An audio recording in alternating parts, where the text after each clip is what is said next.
What's up, guys? Colin Austin here, coming at you with another podcast. Today, episode 46. We're going to be chatting about differences in group programs.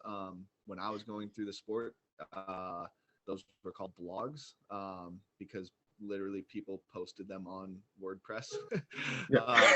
We'll call them now. I guess group programming is the best way to describe it, but yeah, pretty much.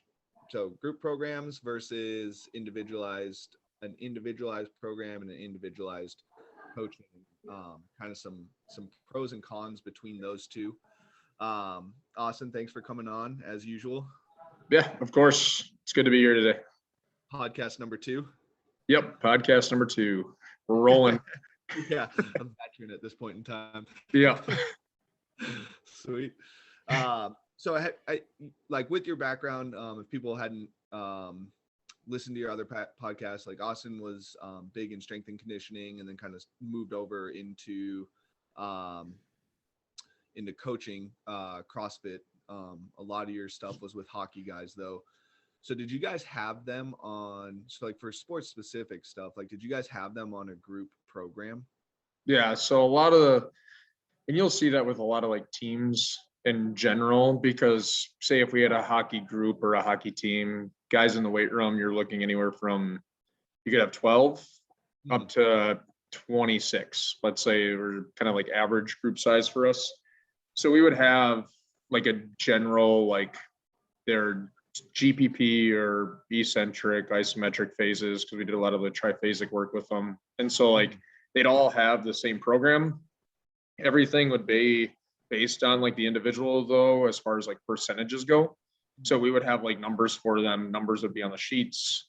And that's back still. I mean, I know now a little more technology and stuff like that is out there to where people are on phones or iPads, but we always used to print off their sheets. Here's your workout sheet, and here you go. Isn't it crazy? But we'd be printing off hundreds of them. And so and weights would be individualized based off of their own like strength and capabilities. But as far as the program design would be based off of like your general like physical preparedness. And then the only time things, I guess, individualized on a person, like let's say somebody with a lower body injury, well then they would have purely, they do the 2 like upper body days, but then on the other days they would have like accessory work or rehab work for like that injury. And that's one of the few times that things would dictate towards a little more individual, but that was because they're injured and they need to return to sport. Okay. And so I was gonna say it's crazy. That's literally like 7 to 10 years ago that you were handing people pieces of paper, and now everything's done on the phone. Like, I handed paper out. When I left Velocity, I was still handing out paper, and that was in 2018. Sick. So we were still handing out sheets. yeah, that's awesome. So obviously now, like you've dived a little bit more into individual coaching, specifically with CrossFit. Do you think that that's something that athletes like in a field sport would benefit from? Yeah. Especially with like, if they have bigger goals and like aspirations and stuff like that. So, I mean, even right now, like I'm technically working like at the CrossFit gym, but I do have a couple individual like people coming in for like personal training and stuff like that. One's a high school softball player. She wants to play college softball. And I have a couple like younger, like they're 14, 15, so like Bantam age hockey guys that I do some one-on-one stuff with. And I would say if they have bigger like aspirations and goals, they need to do like one-on-one. Because they can follow along with like a general group program. And you'll see it a lot of times at like say high schools, where the high school might pay for like a strength and conditioning coach. He is somewhat of a general program for you have basketball, baseball, football, whatever else, all doing kind of the same stuff. Right. And especially in that youth level. So like I could see a lot of benefit if they want to play like collegiate ball, or say they are in college and they want to like make it to like a higher level, or say they're a junior player that's wanting to try to get a D1 scholarship and they only got like 2 to 3 years to do it. Well, they need to have individual attention. they can get generally better, but generally better is only going to raise the bar maybe like 5% versus say 10%, 15%. Right. Yeah. Like I have a buddy that works for a different company, but he played baseball growing up. He's trying to like get into like that individual strength and conditioning coaching for athletes specifically. Yep. Started with a guy that was throwing, I think I could be very wrong on these numbers, so I apologize, but moral of the story is like it's a significant improvement. He started with the kid was throwing 75 at a D2 collegiate level, I think is what it was. Yep. Barely getting any starts. And within 2 years, the kid's throwing low 90s. And I think he's like one of their, like easily in their starting rotation for school now. Yeah. I think a lot of that goes towards like the individual side of the strength and conditioning that the kid is getting. My buddy is very, technical. He keeps up on what it is that pitchers need specifically, and gives it to that kid. And so, yeah, I think there's a missing market for that. Sorry, not that it doesn't exist, but I definitely think that there could be more of it inside of high school and even collegiate sports, getting an athlete and giving them a program specific to what they need for their sport. Yeah. And I mean, I totally agree with that. If they're going to have, and there is some people who just like won't do it too, because they kind of like, I mean, we'd have two groups of like college guys / junior guys per se, and each of them are 20 to 26 people. Mm-hmm. But a lot of them like the atmosphere, they're joking around with their buddies. They're like chest bumps, they're yelling at each other. And a lot of people will thrive like in that atmosphere, and you can get better. And I would say like that is going to be good for some, but the ones who have a lot of like internal drive or discipline and like motivation, who are like, I want to do this because I want to do it, not because like somebody else wants me to do it. Yeah. Then they're going to really see the benefit of like the one-on-one. Totally. Yeah.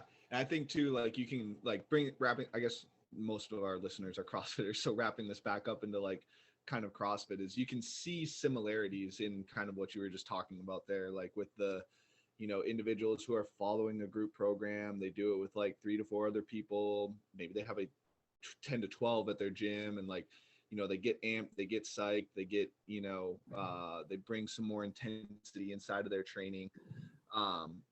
But yeah, that individual that wants a little bit more is definitely going to, or has a little bit more drive and like wants to potentially go a little bit further. Getting that finite attention to detail that you can get from a coach is going to just like give you those 1, 2, 3% gains that you're not going to get with kind of that group generic program. Yeah. And I mean, that group generic, like, I feel like generic is a very good word to use for group training.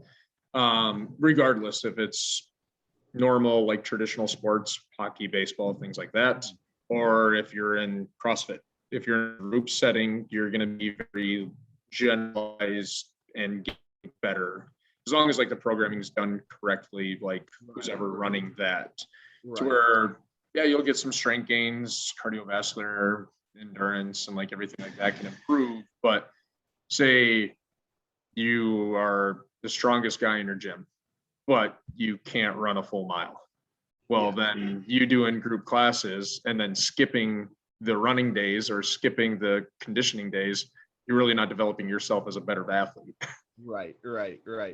Yeah. And I think I almost wonder if it's like individuals that do it like, and we're probably going to talk a little bit, seem like we're talking a little bit down on group programs, but there is a place for them. And in all reality, like I think there's some sort of hybrid method that is the best for athletes. Like you need to be training with others, you need to be doing your own work, and like time of the year kind of would dictate on, maybe when your individual training is a little bit more focused versus the group training, and a different time of the year, like closer competition, when the group training is a little bit more focused, where you need that intensity, and the individual training is kind of tapered off, and maybe it's a little bit more reparative, restorative at that point in time. I just forgot the point I was going to make. Shoot. No. Something along the lines of, yeah, like the group program is definitely a little bit more generic. And goals is what I think where maybe you see the differences in Yep. in somebody who's chasing a little bit higher competitive level than somebody who's just following a group program. Like I think a lot of people have aspirations or goals to be competitive, or maybe they have goals or they like the thought of being competitive, but they don't have the aspirations of being competitive. And so they still want kind of like the fun, the enjoyment, like maybe they'll get like a home run workout every 2 days or something like that. Yeah. And they get a little bit of a confidence boost there, where it definitely does take a little bit more of an individual to work on specific weaknesses and just feel like they're getting their shit kicked in every single day, like almost never doing something you're good at. Yeah. No, and like you said, it's not like talking down onto like group classes and things like Yeah, that. right. Because I think like group training, it's great and it benefits a lot of people. Yeah, Because there's a lot like there's the camaraderie or like teamwork and like community aspects can actually bring out like the joy in training again. I feel like that's where like people can, if doing a lot of individual stuff, it's easy to like kind of get in your own little box. Where all of a sudden it's like, if things are not going well, then it's almost like exaggerated because you're not like with somebody else or like having fun while doing it. right. So like, I feel like how you just kind of use the term like hybrid approach with like some group stuff, some individual stuff. I feel like that's probably the most well-rounded and could benefit the most amount of people. Some people will be straight group classes. Some people will be straight individual. There's always kind of like people that like one or the other. But if you can blend the two to where you get that like feel of competition, the feel of fun, where you're like coach yells 10 seconds, starts the clock, and then you're just kind of going. Yeah. I think personality probably comes into play there too. Like extroverts probably need the group to really like get into their training and like actually bring intensity to their training. And an introvert would probably be okay, just literally doing their own thing in the corner and like not having to talk to anybody in a training session. So That just a couple of people come to mind as soon as you say like the introvert. I mean, I work with some people in program because they do some like extra stuff like in the gym. And so they'll like do class, but then do extra stuff beyond class. But then like talking to them before like a big lift or something that they're doing on their own, I'm like, all right, well, we got to get fired up here. Look alive. Let's do this. And they're like, I am. And I'm like, well, let's just see how it goes. Yeah. So there's probably a little bit of like personality that comes into like what would fit better with what individual as well. Yeah. But yeah, and the other thing too that I think we forgot to mention was like there's different levels and different styles of group programs too. Like there's a class program that you're going to do like for your average gym goer, and like that's probably the best thing that somebody who's just looking to stay healthy could do. Like the camaraderie like you talked about that comes from a group training session, the shared suffering, like you can see what other people are doing and learn from them, like especially if you're new in whatever it is. And that goes across the board for like Zumba, kickboxing, like any group class. Like if you're looking to get your foot in the door and or stay in the door, like something like that is probably the best thing you can do. And then like there's another notch up from that, specifically in CrossFit, of group training and like in sport specific stuff or field sports, where it's like you get that extra dose of intensity, and like and the workouts are a little bit harder and maybe a little bit more isn't curtailed inside of that group program.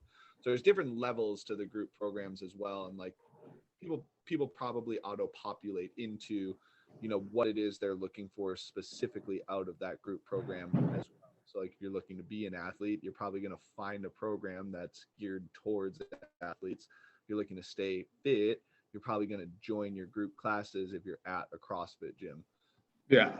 And I feel like too, how you mentioned kind of the different group settings, because I know there's quite a few gyms out there too that'll go like their general, like, hey, this is your CrossFit class, this is kind of their bread and butter, meat and potatoes of the gym.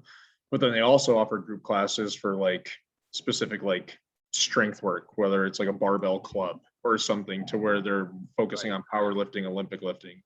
Then there's some classes that are straight just like conditioning pieces, where they're going 40 something minutes at a time, improving that. So I feel like that would be another good way to, like, say I have an individual need of like, I need to get stronger. Well, then I can stay generally fit, but then maybe 2 days a week, I join like the barbell class to where I can focus on my strengths. So I'm still in group settings a lot of the time. So, but I'm also working on specific weaknesses. Right. Yeah, it might not be like my specific weakness as a whole, but I'm still generally getting stronger, which will benefit me kind of like whole and everything. Yeah. Right. And that's like, I think there are some companies out there that try and do that, where they like categorize where your weaknesses are, and then you get your group program tailored off of that, if that makes sense. Yep. But yeah, like that would be like the ultimate hybrid, where you could like get somebody in, figure out where their weaknesses are, and then it's like, okay, you're gonna go to this specialty class for this and this session. You're gonna go to this specialty class for this and this, and then you're gonna go to this specialty class for this and this. And so maybe they have like 10 sessions throughout the week, and you fill them all with like kind of these specialty, quote unquote, specialty classes at specific times, where like they're going to lifting classes Monday, Tuesday, Wednesday, Friday. They're going to do CrossFit specific work in a class setting Monday, Tuesday, Wednesday, Saturday. They're going to do aerobic development or an extra lifting session Tuesday and Friday or something like that, as like I guess a base template. But then again, like there's still like, okay, those are group classes, those are good, but what about like getting into like the I'm gonna say this word wrong again. We literally looked this word up before we did this podcast to try and figure out how to say this. Specificity. Specificity. Right? Yeah. There we go. Of the actual training sessions, like do they need more squatting? Do they need more pressing? Do they need more Oblique technique work? Do they need more unilateral leg strength? So like, if you are going to classes like that, you're probably not necessarily getting the attention like that's needed to really progress you in the sport, which is where kind of like the coaching side and individual program following comes into play. Yeah. And like you just mentioned, you're going to get better at weaknesses by joining those like general classes, or even those like special classes that are going to be like geared towards like whatever strengths are. But if you need to work on your overhead pressing, let's say, just as an example, well, then you need specific work targeted towards that versus general like strength stuff. Mm-hmm. And that's where like that coach can come in as like your guidance, programming, tell you what to do, hit your weights, or if you have certain intensities that you need to be at, they can guide you along that path too. So you're not just burning out your shoulders every day and you're not progressing, but they're approaching it in that smart way. Yeah. Like maybe they start to see, like, maybe they put in shoulder pressing like 3 times a week, but they start to see like, oh, look, it looks like they're having to do extra mobility, or like they're talking about how worn out they are on Fridays. Like maybe we need to bump it down to 2 days a week of pressing of some sort. And like, that's where I think like something like a group program is lacking, is like finding the right balance for everything for a specific individual. Like maybe the individual doesn't do super well with intensity, so but they can bring it, so they're really good at going to a dark place. They're a little bit more powerful of an athlete, and so every single CrossFit workout that they're doing, they're freaking dying, and like they're suffering, and they're going to a dark place. Well, that individual doesn't necessarily need to be doing CrossFit Monday, Tuesday, Wednesday, Friday, Saturday, and then potentially even extra CrossFit intervals on top of it. Like that person needs to be given specific paces and intensities to hold, and then they need to touch their tough work or hard work for shorter periods of time and kind of interplay between those two.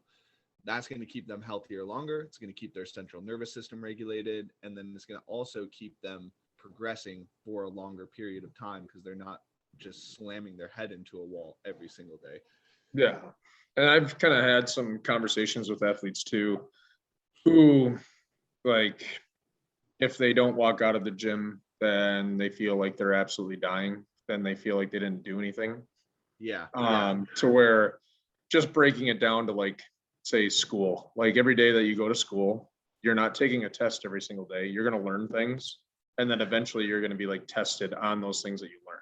Yeah. You're not going into class every day, getting a test. So you're not going to try to like push yourself to that like breaking point every single day. Otherwise, eventually there is going to be that breaking point that will happen. I mean, I'm pretty sure we've seen at least one person melt down at school. Yep. Oh, for sure. And I'm sure we've seen somebody melt down in the gym. I've definitely had some cases of that before. Yep. I've definitely been there where you got to give somebody a hug and talk them through everything and just like, they'll be okay. Yeah. But yeah, I think that is something that I think CrossFitters expect. So like one thing I've been seeing, and I guess that everybody's reality is different, but as like kind of this new guard, or sorry, the old guard of CrossFitters like exit the sport. So like Rich Froning is obviously getting towards the end of his career. Even Matt Frazier, Scott Panchek, let's see who I mean, I guess Camille is a good example. I was gonna say Sam Briggs, but she's like kind of still doing it. Yeah. But some individuals who had, been competing for, 2010, 11, 12, 13. That's kind of when I grew up in the sport too. So like a decade, kind of competing for a decade here. I'm starting to transition out of the sport. There's now this new guard that's coming in, where you have like your teenage girls who are smashing it. You have, I think when we did the math earlier, it was like the average CrossFitter was like 6 opens to make it to the games or something like that. But there's obviously outliers on each direction. So it's still kind of like relatively new to the sport, but now you're getting these people that are 1 or 2 years in, seeing what these individuals are doing. And it's just like crazy amounts of volume again, and like volume and intensity. And it's like a lesson that I learned 10 or 6 or 7 years ago was like, hey, you don't need to do it all, and you don't need to do tons of volume with intensity, and you don't need to do, you can have high volume and low intensity, it'll make progress. You can have low volume and high intensity and make progress. And I think that's an area where there's going to be a little bit of a re-education for people as newer individuals enter the sport. Is like at 21, 22, your body's freaking invincible. Like you can pretty much do whatever you want to it. Yeah. And even when you first start CrossFit, like you can have 1 to 2 years where your body is like pretty much invincible. And you can do like 4 or 5 metcons in a day with like crazy high intensity and crazy high volume, and you can recover pretty well from it.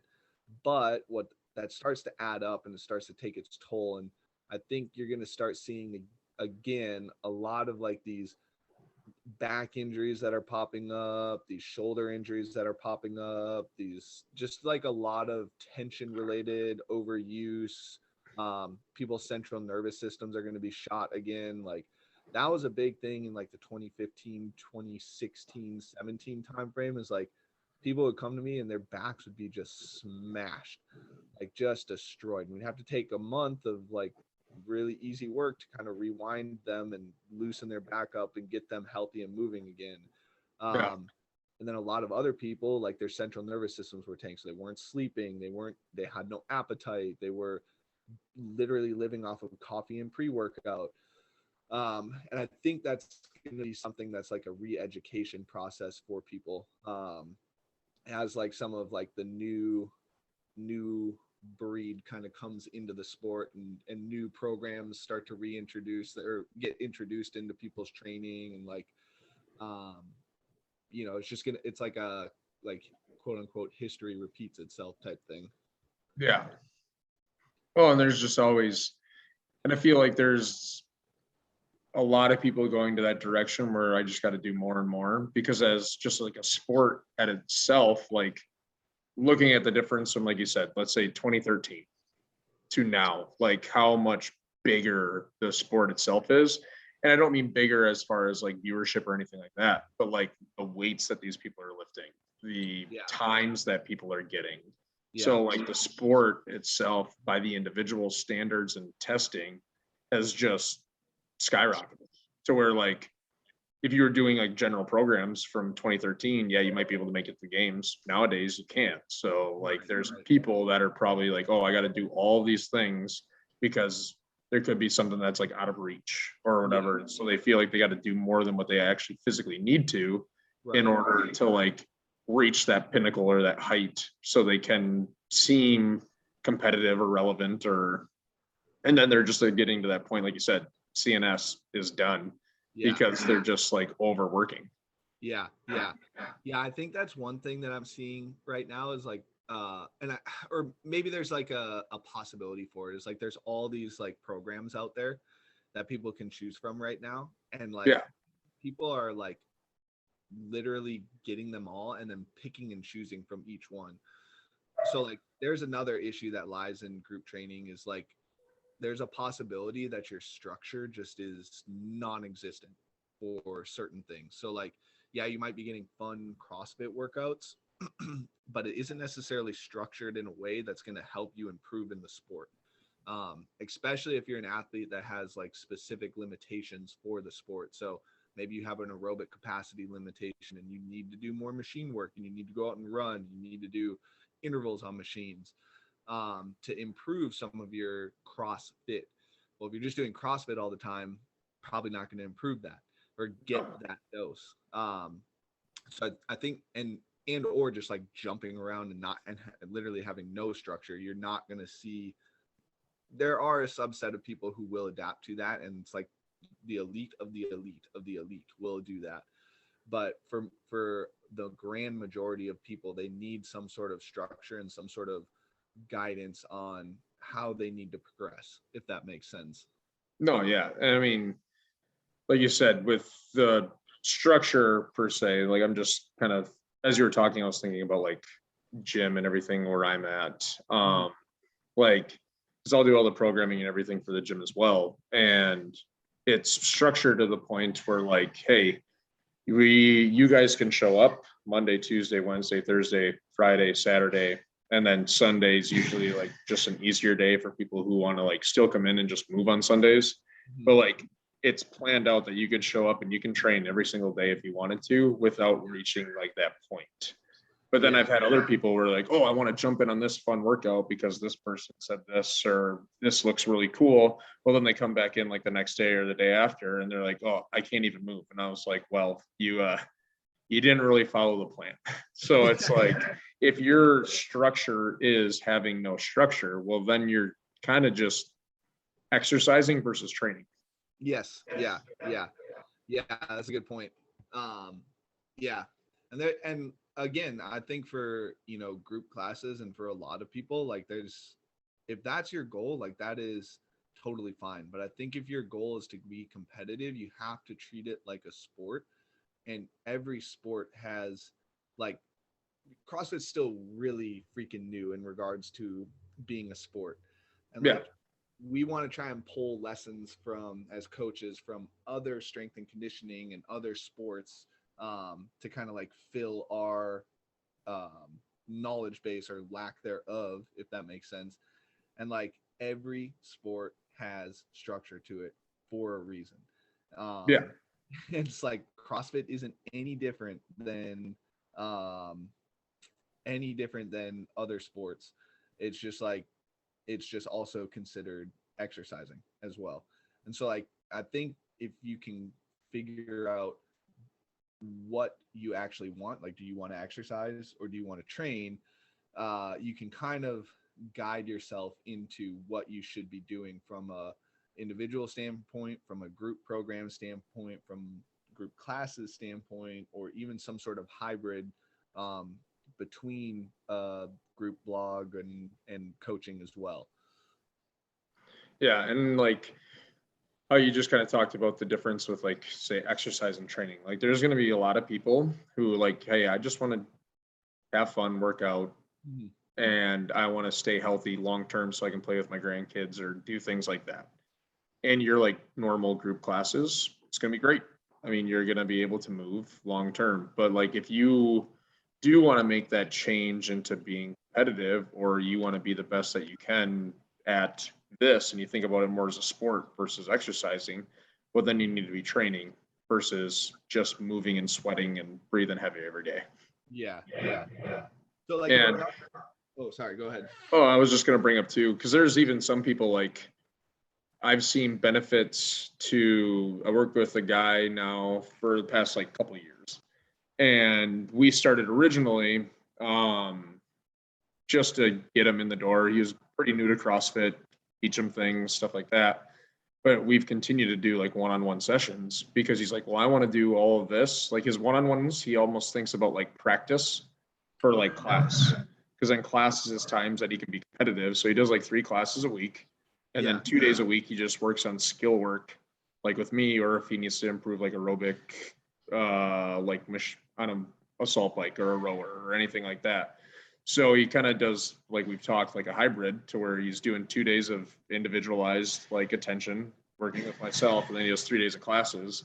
But I mean, just in that time frame, I mean, into perspective, he's 30, upper 30s, dad of 3, generally just wants to be fit. But in the year of like 2021 so far, because he's just been super consistent at like doing some general CrossFit and doing one-on-ones to work out weaknesses, he's kind of got every movement down just in this like 1 year time frame alone. So like as a normal guy who doesn't do anything more than just 1 hour a day, ring muscle ups, bar muscle ups, handstand walks, handstand push-ups, like all of his gymnastics was kind of his focus this year. And now he's banging them out. And he uses our time and he calls it, all right, well, I'm ready for practice. So he comes in to practice so that way he can compete and perform for like class. So what would you consider like a good like blend? So like a good hybrid method, like when would you be doing and how much would you be doing individualized programming, and how much would you be doing with a group of some sort? Ideal, maybe like scenario, I would think about maybe bookending kind of the weeks. Mhm. Because I feel like Monday, everybody, it's the whole like, oh, case of the Mondays. I feel like Monday would be a good day to have like a group training class to Okay. where like you're not having to like get yourself warmed up. You're not having to think through things yourself. You're just getting told what to do. And Mhm. then you're getting like your workout in. Tuesdays and Wednesdays, you can do all your individual work. You've already got Monday under your belt. And then Thursday, think about that as just like your rest day or active movement, things like that. Then after your rest day, hit another Friday class. So it's kind of like the end of your week. And then Saturday, doing some more like individual work. Just kind of like quick thoughts. That could be, so you're having like 2 classes a week. You have 3 individual days a week. And then you have 1 active rest day and then 1 like passive rest day on like Sunday. Yeah. Yeah. I mean, obviously it's going to vary per person. Yeah. I like, I, yeah, I like the idea of doing, I always like to close out the week with group sessions. Cause like Yeah. by the end of the week, you're usually beat up and like you need a little extra motivation and like kind of push from people. So like, I always like to close the week out with like some sort of class or group setting for people. And so I guess backtrack this. I tend to encourage people to do a class workout or something throughout the course of the week if I am coaching them, just to give them a little bit more dose of intensity, or like that. I guess you could call it a pop quiz if you're going back to the school reference. Yep.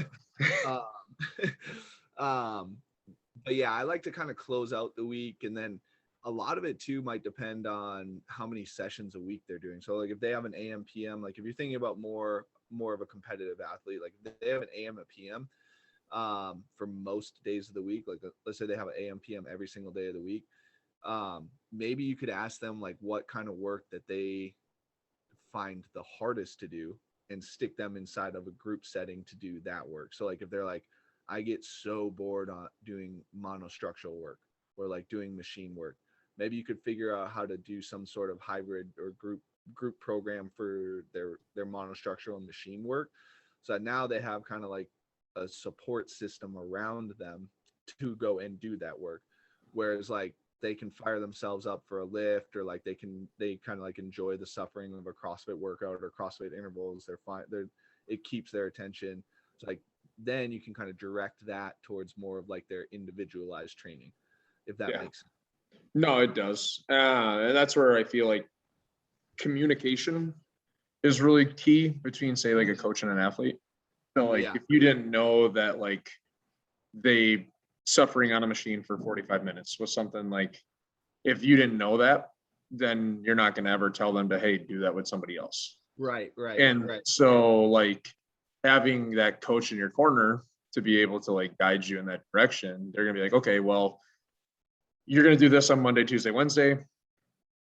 Thursday, I'm throwing you in a class, let's say, and you're just going to be on a machine for 50 minutes or whatever the case is. But you're going to have other people around you in order to like maintain like your pacing. You're not getting bored. You're not falling off. You kind of have that accountability with those other like people around, but without kind of that like individual direction, you might have never thought to do that like class setting, or it could dictate a little bit. Maybe they're trying to get better, I don't know, half-hour assault bike test. But instead of just having them sitting on an assault bike for a half hour, maybe the class or group training that day is like assault bike for 5 minutes, then you do like a 20 cal row, and then you hop back on the assault bike for 5 minutes. So it might not be extremely like super specific to what they like are specifically testing for, but they're still generally going to get better because their intensity rate is a lot higher than if they were to be alone just on an assault bike doing standard intervals. Yeah. Especially if you're like looking for them to get some intensity out of that session too. Yeah. Like I think CrossFit workouts, like it would work really, really well to do that specifically. Just because like there's like different levels of intensity, right? There's like training by yourself intensity. There's like competing against others at a workout in your gym intensity. Then there's like competition intensity, and like there's a varying different levels of it. And like maybe the individual, so there's gaps, let's say, like if you're watching this, like it's a ladder, right? But maybe the individual's gap between training with others and they're pushing themselves on their own is like super big, and it's like almost just non-existent with like the level of intensity that they're bringing to their individual training for CrossFit workouts. And you're like, dude, that's not good. Like you're not going to get better doing that. No. So like you can like throw them in with a group of people, and like all of a sudden now they're touching more intensity. Like maybe you throw them in with a group of people for their CrossFit class or CrossFit stuff like 4 times a week versus 1 to 2 times a week, just because their intensity by themselves is just so low that they're not getting anything out of it, if that makes sense. Yeah, I mean, that's where they're going to have like that person in their corner, whether it's a coach, it's a friend, whoever that is, to kind of like tell them like, hey, you need to do this so you can actually receive something out of this. Because I know most of the time too, like if people are going to do what they want to do, to where like, oh, I like this workout, I like this movement, I'm going to do this. The things that you don't want to do, they might need some extra like help or people around. Like if somebody, and like the opposite end, like say somebody doesn't enjoy, or they get kind of tired, bogged down, but they need to like lift something at 90+%. Well, if the class has like 5x1 back squats at 95%, well, throw them in that class so they can actually get the intensity desired to get them kind of like fired up, versus like 85% feels like 95% today, so I'm just going to stay at 85%. Yeah. Yep. So, and there, I've always like this, like, have you heard the saying, 33, like you want to train 33 of the time with somebody who's as good as you, 33% of the time with somebody who's not as good as you, and 33% of the time with somebody who is better than you. Yeah, I've heard similar, like something similar, not necessarily specific to like training, but as far as like people to like say surround yourself by or study from or things like that. Yeah. I've always found that interesting with CrossFit because there's so many. So like if you're looking at a hybrid method, you can almost boil that down to like specific workout types, do you boil that down to specific workout types? So like, hey, I need to work out with this person if it's a strength workout 1 time a month. I need to work out with this person if it's a strength workout 1 time or 3 times a month or something, or like, divvying it up that way. Or is it as a grand scheme of things, like, hey, I know this person beats me 33% of the time. This person we're head to head 50% of the time. So there's my middle ground 30%. And this person beats me all the time. So like, I need to go work out with these 3 individuals, XXX and X sessions. Does that make sense?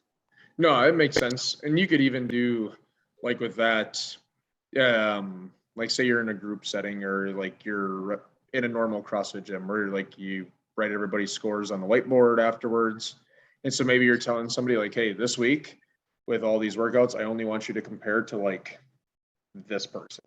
Yeah. So I don't want you to look at anybody else's scores, just compare to this person and say that's the person that's like exactly even with them pretty much across the board. Yeah. You could go into like your following week, you go into like, hey, now I want you to try to catch up to this person who might be like slightly better than them. Mm-hmm. And I just want you to compare those scores. And then that following week, it's like, hey, this person's right on your heels. Do not let them catch you. Yeah. So it's like you're trying to like, you can kind of even it out that way too, just thinking like general like classwork with like other people. Because if they're all individualized and stuff like that, and if they're just a one-on-one person, they're really not going to have people to like compare to as often. But in like a class setting, you could really just divvy it down to even specific days. Like on strength day, I try to go for this person. On a conditioning day, I got to be better than this person, or like for each different day and whatnot. Because I feel like doing that, because I mean, 90%, I guess, of the gyms write scores on the whiteboard and everything. So you get your scores afterwards. So I feel like that's one of the probably the most general, easiest ways to do it. Yeah, for sure. And like, I think one big thing that used to have, I haven't examined a lot of the group or the results reporting from a lot of the group programs that are out there. But back in the day, people would just like used to comment on like a workout on the blog. Yep. And you could track people's scores that way. So I used to follow Outlaw Way, and I would always look for this one guy and try and beat his scores. Yeah. So kind of a way that's kind of funny. I mean, just at the gym, I mean, you'll see people that'll come in like, so the morning class, they already did their thing. Then you'll have everybody at noon or 4 p.m. or 5:15 p.m. They'll come in and they'll look at the morning scores and be like, well, I got to get this. Yeah. And everybody's just like score chasing and things like that. Yeah. And I've had conversations too where someone comes in and they want to score chase. I'm like, don't even look. Like, this isn't your day to look. Like, you just need to make sure, like, I want you to try to go unbroken on this. And I don't care how slow you go on this other thing, because you need to try to hit this, because that is a weakness of yours. Right. And that's where I kind of relating that back. This is side note-ish, something that I kind of thought about. With like group classes, like if you're going to do a group class, you should try to find like a group class where Monday through Friday you are having like the same coach. Mm-hmm. So, because otherwise, like I know for me, like I have the 3 morning classes, like 5 a.m., 6:15, 7:30, and then I do noon every day. So that's Monday through Friday, which everybody who comes into the classes, they're say, I've gotten to know all of them, strengths and weaknesses. So they're kind of almost getting an individualized approach to each day, but they're in a group setting. Mm-hmm. So I'd say if you're going to do a group setting, try to have like a consistent coach versus like, oh, I come in Mondays and I have this person. I come in Tuesdays, I have this person. Wednesdays, I have this person. So they're really like almost every day, like re-explaining what they need to do versus already like coming into it being like, oh, Austin knows what I got to do. He'll just tell me. Yeah. So this is doing at Velocity and like in at strength and conditioning at Winona and University of Minnesota. It's like you would work with the same athletes and you kind of knew exactly similar to what, or kind of what, where they were going to be and what percentages they would be using. Yeah. And that's why like they're all in a group setting, but it's individualized in a group setting too. And I feel like if you're going to do a group class, you should find one that's can be relatable, individualized versus just super general. Yeah. Or yep. Or like be cognizant on like group programs to kind of like almost coach yourself, if that makes sense, in a little bit. Like, hey, I don't need to do this accessory work because, or like accessory strength work because I'm already freaking strong. Why don't I do some, interval work because I'm a little bit less aerobic? Yep. What kind of bringing it back to one of the points of like score chasing is I think that is a huge like detriment to group programs is you can just get caught up trying to beat certain individuals. And then you end up losing the practice of the actual sport. So like trying new things, new pacing strategies, different things inside of workouts. Like it gets to a point where an athlete will understand what they need to do inside of a workout. Like you can look at a workout and be like, oh, this is how I'm going to pace this. Whereas like if you're trying to beat somebody every single day, you probably will end up not trying new things out to like see if a different pacing strategy actually works a little bit better for you. Or maybe even like for example, like a powerful athlete might just freaking hit it hard and just try and hold on for in workouts, where like, hey, maybe hitting negative splits for you on this style of workout is way better for you. Let's give it a shot and see. And I think that's something where if you're chasing scores on a group program, which I think can happen a lot of times, you'll miss out on the nuance of like trying new things out in regards to pacing strategies for workouts. And I tend to not give my athletes pacing strategies a lot of the time because I think there's an important aspect to learning a CrossFit workout and understanding how your body's feeling and understanding, hey, this was the strategy that I came up with in my head.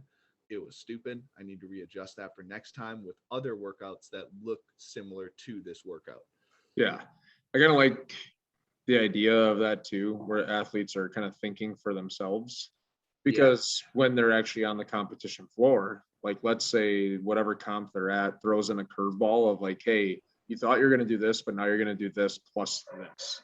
Yeah. And they're not going to have that time to like divvy things out with a coach or anything. They just got to be able to adjust. And versus constantly like not spoon feeding, but like you're giving them everything where they never have to be like an independent thinker. Yeah. Kind of almost like ruin them when things go wrong. Because if something doesn't go exactly to plan, well, then it's like, well, now what do I do? Right. So do you feel like an individual could be more spoon fed on a group program or an individual like program? I would think probably it would depend on like, I guess, who your coach is for that individual program. Like if you are always telling them exactly what they should be doing, I mean, granted, you're going to guide them and they're going to go through the workouts and things like that. But if you as a coach can realize, or if we can realize that like, hey, this person just needs to be able to like adapt and like think for themselves and not be like necessarily like super structured to where we can overcome whatever obstacle or workout or rep scheme or whatever the case is, time domain, then that could be a good thing. If somebody's a really good thinker though, you could give them like pacing strategies and be like, hey, do this for the first round and then see how you feel and go from there. Yeah. I feel like general guidance versus like legit start to finish could be really good because then at least it gives them a plan and some confidence. But if they got to adjust, they can always adjust. Yeah.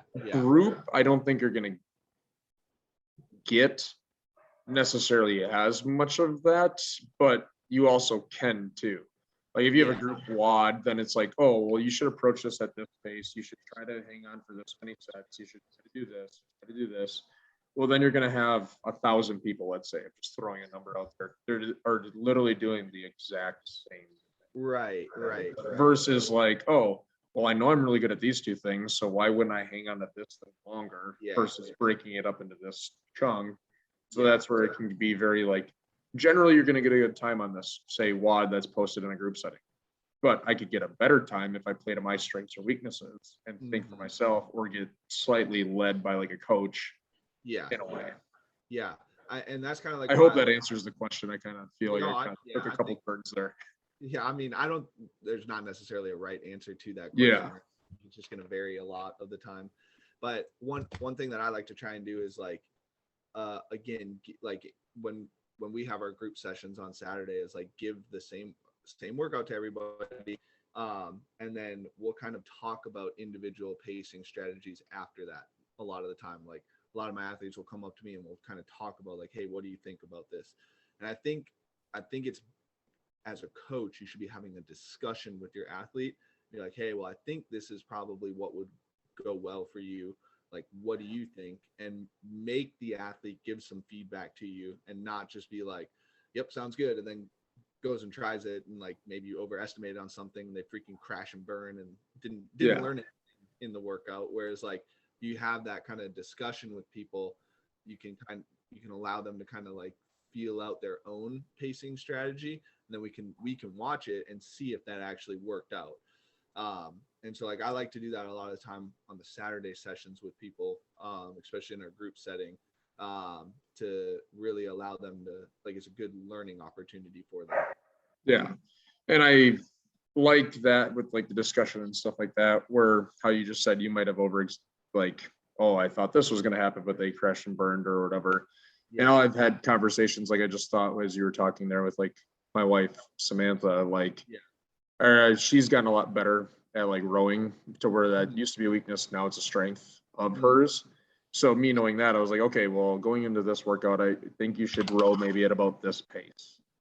And then afterwards, she's like, well, I didn't listen to you and I felt great. And she rowed at like 200 or 300 cals per hour faster than what I told her, and her time was good. And then I was like, well, see, now we're both learning. So it's not just like the coach at the end of the day is kind of like, I feel like leader, but he doesn't know everything, or she doesn't know everything. So it's really going to dictate on that individual athlete to give good feedback, think for themselves, to where you can kind of create a team versus one person always leading, one person always following.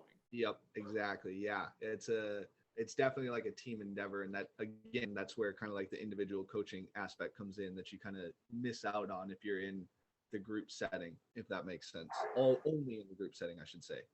Yeah. So, well, I think this is hitting about an hour, so good.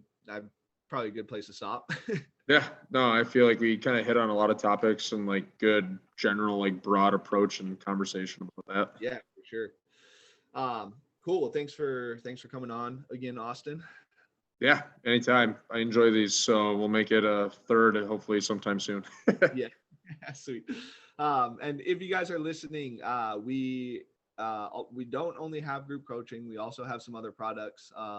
We've just put out a product called the Syndicate.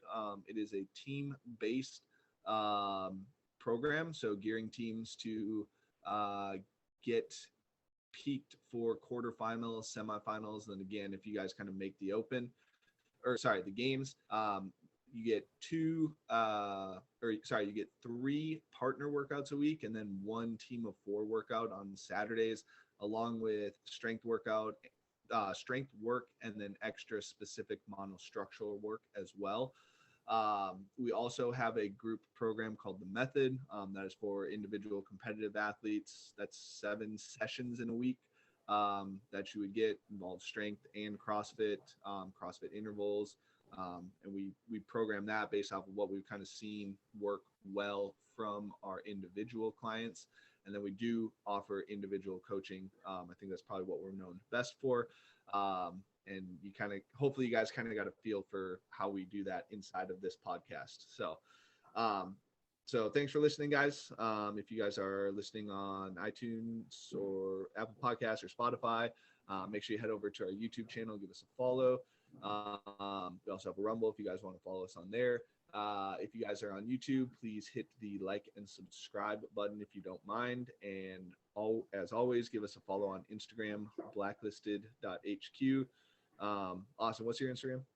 At Dicky.83. Sweet. So give Austin a follow as well, guys. And we'll catch you guys next time. Perfect.